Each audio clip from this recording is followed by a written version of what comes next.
Chapter 1. "Keep your hands up!" her coach yelled at her. "Protect your face!" Skylar grunted over the teeth guard in her mouth as she held her cherry-red gloves in front of her face and bounced on the balls of her feet. Then she let out a couple quick jabs at the swinging punching bag. "Good, good. Now let's do it again. But this time keep your arms in closer to your body," her coach critiqued. "I'm getting tired," Skylar tried to say over her mouthpiece. "Stop trying to talk and get training. If we don't improve your form, you won't be winning your next match." Her coach came up to hold the punching bag for her. "You want to win, right?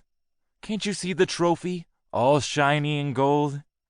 Not to mention the money we'll both make." "Of course," Skylar said over her mouthpiece again.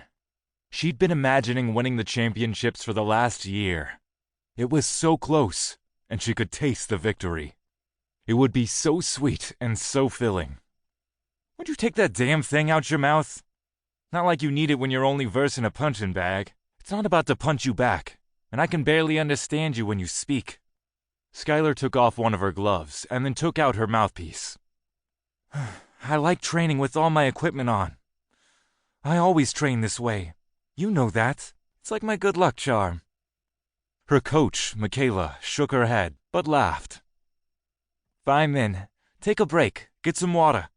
But I want you training for your next match. And you don't need a good luck charm. You've got skill on your side. That's why we practice so much. Or are you telling me I have no social life for absolutely no reason?" When Skylar didn't respond, Michaela clicked her fingers in front of Skylar's face. "Did you hear anything I said?" Skylar heaved a sigh. "Robert's been getting on my nerves lately. It's all I can think about." "How so?" Michaela folded her arms in front of her chest as she leaned up against a wall.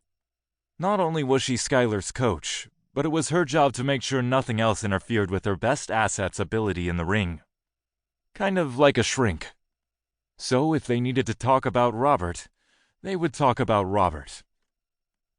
Skylar stripped off her other glove and put them on a bench. "I think he's getting jealous of the time I spend training, and my overall fame." "Jealous? How so? You provide him with a pretty good lifestyle. I don't see him doing much for you." "We've definitely had a few more blowouts recently about what I plan on doing with my job. He wants a woman who is willing to settle down with him." "Blowouts? Nothing I need to worry about, right? Nothing physical." Michaela would probably personally kick Robert's ass if she thought Skylar would get hurt. Not just because she was a good friend, but because Skylar was worth a lot of money at that moment. "No, nothing to worry about, just arguments. You hear about some of those psychotic boyfriends who lose it when their girlfriends leave or doesn't do what they say," Michaela warned. Skylar shook her head. "Robert won't become a psychotic boyfriend.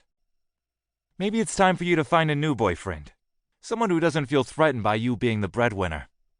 Any man should be proud of your success." Skylar popped open the top of her water bottle and took a greedy sip. "Yeah, maybe. I just don't know. I was hoping we could work through it." Michaela shrugged. "Might come down to what means more to you, this relationship with Robert and making him happy, or your career and making yourself happy. Whichever keeps you moving through life and makes you satisfied." Her coach was right.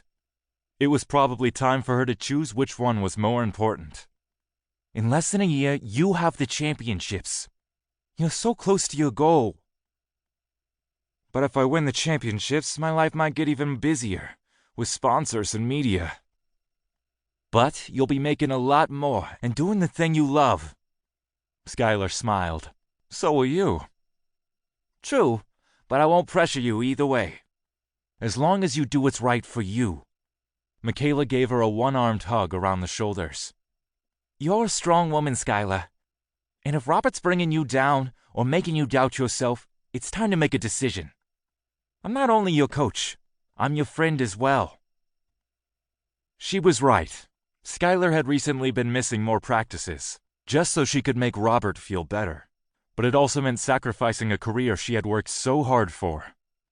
It was time she left Robert, To keep listening to this audiobook, I've left you a link in the description so you can do it, at no cost thanks to Audible's 30-day free trial.